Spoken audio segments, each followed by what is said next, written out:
The fantasy football season so far has been absolutely insane. Injuries all over the place, star players underperforming. They just are allergic to fantasy football points this year. A.J. Brown, Brian Thomas Jr., Chase Brown, like Joe Burrow getting hurt has crushed Jamar Chase's value. It's been terribly frustrating to start the year. It's been really unpredictable. But one thing I know for sure is that these 10 guys in this video are going off in week 5 of fantasy football. If you have any of them on your roster, you should feel really good about your chances this week.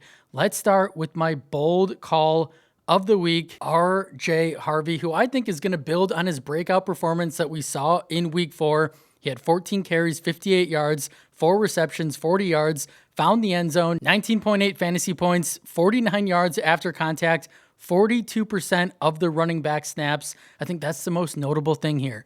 Dobbins and Harvey were rotating series. They were switching off. This was a split backfield compared to what we saw the first 3 weeks of the year. And while some may argue this was because of the blowout nature of the game against the Bengals, they didn't need to play Dobbins, but I would disagree. I think this is a sign of things to come. The reality of the situation is Harvey is a special talent. He's already flashed what he's truly capable of. The upside that we saw from college, he's already kind of given us a glimpse of what he can do at the next level as he ranks 12th in missed tackles forced per attempt, 13th in yards after contact per attempt, and Sean Payton loves this man. He was gushing over Harvey all offseason, and while he's given him enough time to acclimate into the NFL, he's really eased him in. Mr. Payton, it is time to unleash your second round pick. Don't get me wrong, JK does look incredible right now, but that doesn't mean Harvey can't cut out a significant role on this offense. I honestly have no problem throwing Harvey in your flex spot this week against the Philadelphia Eagles, because how do you beat Philly? You run the football down their throats. I think there's going to be plenty of work for both running backs in this game, because I do think the Broncos are going to lean on the run, as the Eagles have allowed the 10th most fantasy points to running backs this season, along with the 12th most rushing yards per game. Harvey should not only eat on the ground, but through the air in week 5. And I'm expecting another touchdown from the really talented running back this week. All right, moving on to our next guy, Keenan Allen, who's been on an absolute heater to open up the NFL season. The first 3 weeks of the year, he's been absolutely incredible. Father time does not exist for Allen. He scored a touchdown in each of his first 3 games and averaged 18.8 fantasy points per game. Like, he's been really good. No one saw this coming at the ripe age of 33, but Allen does not care.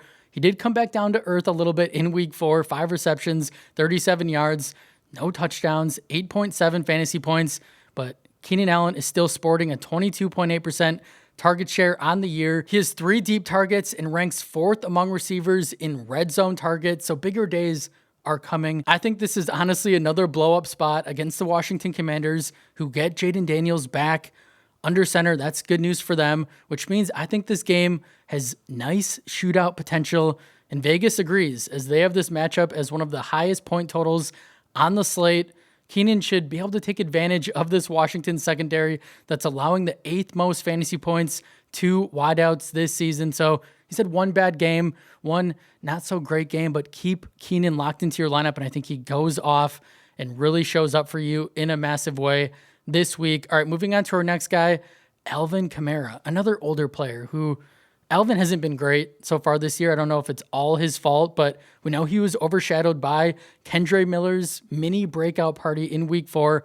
And while I do think Kendre continues to have a role on the Saints offense, but Kamara has proven that he is still that dude, and I think he reminds everyone of who he still is on Sunday. I will say it's been a little disappointing for Kamara, as this new offense in New Orleans under Kellen Moore, new quarterback, and Spencer Rattler, they don't throw the ball to the running back position, like at all. Like Kamara, like the way he made his money was he was a pass catching back. And it's just not happening this year. It's really hurt his overall value, along with just existing in this Saints offense that just isn't very good. As Kamara ranks 23rd among running backs in target share, he's the RB26 in fantasy points per game, but the volume is still there. 19.6 touches per game. He ranks 6th in snap share, 13th in opportunity share. With that type of volume, the talent that Kamara still has, bigger fantasy days are coming. I think Kamara is going to go off this week against the Giants, who can't stop anyone in the running game, as they've allowed the 4th most rushing yards and 2nd most touchdowns to running backs this season, along with 6 yards per carry. Like, the Giants have been pitiful against the run. Kamara should take full advantage of that. I think he has his best fantasy day of the season. Lock him into your lineup, and I do truly think that he is going to go off. All right, next man up on this list is Xavier Worthy, who came back from injury, and the Chiefs are like, you're the guy on offense, because Kansas City has no one really on offense. But they featured Worthy, which is kind of what we were expecting. 5 receptions, 83 yards, 8 targets in week 4. He also chipped in 2 carries for 38 yards. You like to see that as well. 17.1 fantasy points. And he led the team in targets, receiving yards, and rushing yards. That's how bad Kansas City is on the ground. Along with a 71% route participation, 57% of the team's air yards, 3.32 yards per route run. You like to see Kansas City using Worthy down the football field as a deep threat, something they didn't do that well last year, but his new role has been really nice, and I think Kansas City is going to continue to run their offense around Worthy until Rashee Rice comes back, at least. In week 5, he has another juicy matchup against the Jacksonville Jaguars, who have allowed the 12th most yards to receivers this season, along with the 2nd most fantasy points to perimeter receivers, which is where Xavier lined up 70% of the time last week. He was primarily on the outside. I think he's honestly going to smash yet again. He plays on Monday night, so he could go off when you need him the most. All right, moving on to our next guy, Mr. Woody Marks. Ladies and gentlemen, it's Woody Marks' breakout season. It's officially here, and if he's on your team, congrats, because I think he has league winner written all over him. He's coming off a massive game, as we all know, in week 4. Season high 58% of the snaps, 17 carries, 69 yards, found the end zone, but he wasn't done. 4 receptions, 50 yards, another touchdown, 27.9 fantasy points, 36% target per route run rate, 90% of the long down and distance snaps. He had the Texans' only red zone carry last week. Like, is he their featured player on offense? Like, Nico Collins has not done much. I think Woody is going to be a big part of what Houston does on offense going forward, as he ranks 10th in explosive run rate, 20th in yards after contact per attempt. I think Woody is going to put together another banner day against a banged up Baltimore Ravens defense, who's allowing the most yards and fantasy points to running backs this season, along with the 2nd most rushing touchdowns. This game could also be close with no Lamar Jackson. I think Woody is going to be the featured guy on offense, and yeah, I think he's going to go off in this one. I think he's going to be potentially Bucky Irving this year. Like, he looks like a special talent, and even while Houston isn't that great of an offense, I don't think it matters. All right, moving on to our next guy, Tetairoa McMillan. We've been waiting, T-Mac, for that blow-up game, and while it hasn't happened yet, the underlying metrics are telling us that it is coming. McMillan leads this wide receiver room in receiving yards. He's done it every single week this season. Not that impressive because they don't have a ton of guys in the passing game, but still, 91% snap share, 41% of Carolina's air yards, 25% target share, and he is the wide receiver 13 in expected fantasy points. We know the talent. Like, McMillan has flashed his playmaking ability. He has a big frame. He's a smooth route runner. Bryce has missed him on several touchdowns. McMillan has dropped several easy passes. Those things do happen, but I think McMillan, Young, get on the same page sooner rather than later, and I think it's going to happen this week. He's going to have his best game of the year against the Miami Dolphins, who have given up the 3rd most touchdowns to receivers, and this is also the same defense who got burned by Garrett Wilson last week, where he racked up 6 catches, 82 yards, and a score. I don't see why McMillan can't have a similar stat line like that. So yeah, if you have T-Mac, don't give up on him yet. Big games are coming, and I think he has one in week 5. All right, moving on to our next guy, Quinshon Judkins has officially taken over this Browns backfield.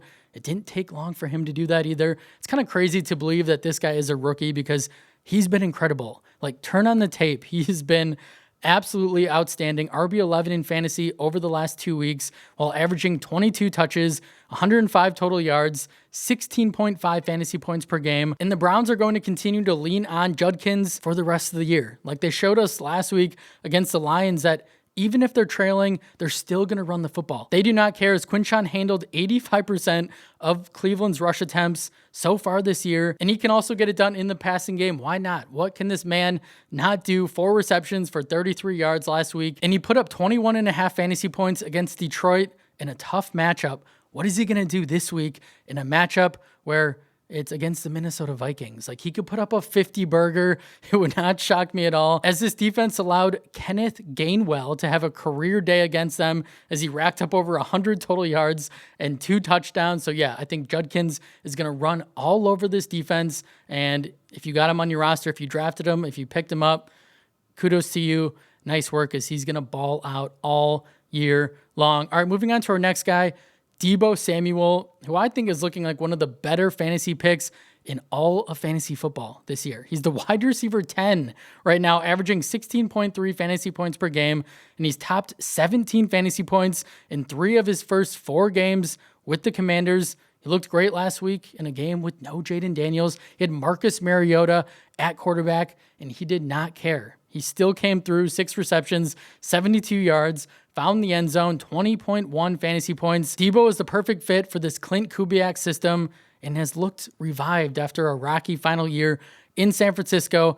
as he ranks 3rd in yards after contact per attempt and 4th in missed tackles forced on receptions. And Deebo is also running 70% of his routes from the slot. I think that is an absolute cheat code. He gets a massive boost this week. As we know, Jaden Daniels is set to return coming off that knee injury. No Terry McLaurin. So this passing attack is going to run through Samuel yet again. And even in a tougher matchup against the Chargers, Samuel should be locked into your lineup just on volume alone. But I think he's going to eat out of the slot again this week and have another monster day. All right, next man up, Rachaad White, who's going to be Tampa Bay's workhorse back with no Bucky Irving in this one. If you've been stashing Rachaad, if you picked him up somehow off the waiver wire, if he's on your roster, you are starting him. Rachaad is a really talented player that would be a starting running back on a lot of other teams. And we've seen what Rachaad can do in a workhorse role. In 2023, White averaged 15.4 fantasy points per game. He was the RB4 overall, 64 receptions, over 1,500 total yards. I will say, Sean Tucker, who flashed last year in a limited role, will be involved to an extent. I am still expecting White to get the lion's share of the touches. He's going to play in those high-value situations, pass down work, 2-minute offense, goal line. Like, that's where White's going to be. But Tucker is going to have some sort of a role. I don't think it's enough to bench Rachaad, right? I think if he's on your team, you're starting him just because of the volume he's likely going to see.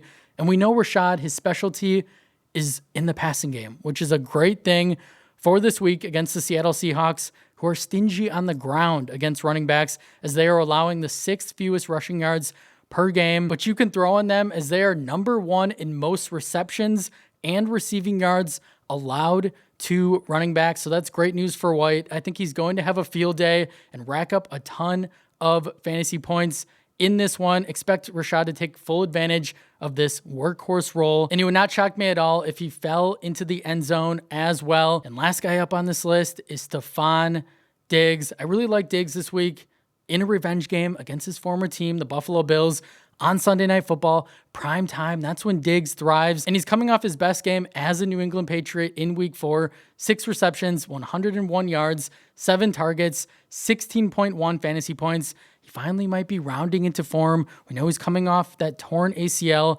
He also saw season highs in route participation, target share, and air yards. He had a 41% target share. He's clearly the Patriots' most talented back at this point. And with Drake May looking like an ascending superstar this year, he's playing at a really high level. I think that could elevate Diggs, as there isn't many options in this passing attack. I do think Diggs and May are going to be a really fun tandem this year, and I think they flash on Sunday night, as they're likely going to be playing behind, chasing points against an elite Buffalo Bills offense. They're going to be in that negative game script, which means they're going to be throwing the football a ton. I do think New England has a chance to upset the Bills. I think it is a real possibility, but in order to do that, Diggs is going to have a huge game, and I think he's going to, as the Bills are allowing the 5th most PPR points to perimeter receivers this season. You can start Stefon with confidence this week. I don't think what we saw last week was a fluke. I think Diggs is going to continue to get more and more involved in this offense, and the healthier he gets, bigger blow up fantasy performances are coming, like the one that he's going to have in week 5. Some other strong starts that I want to touch on. I really like Rico Dowdle this week with no Chuba Hubbard. Really good matchup. Dowdle, really good player. I think he sees a ton of volume. Marvin Harrison Jr., I think he stays hot from his performance, his nice game that he had last week. Chris Olave didn't have a strong game last week, but it's a really easy matchup. I think Olave bounces back, and David Montgomery is probably going to have a banner day, right, against the Cincinnati Bengals. Detroit's probably going to run all over Cincinnati. So those are some other guys that I do like. That's all I have for you guys today. Those were 10 plus players that I think are going off in week 5 of fantasy football. Let's get that W this week. Let's keep stacking those wins. I really appreciate each and every one of you, and I'll see you in the next one.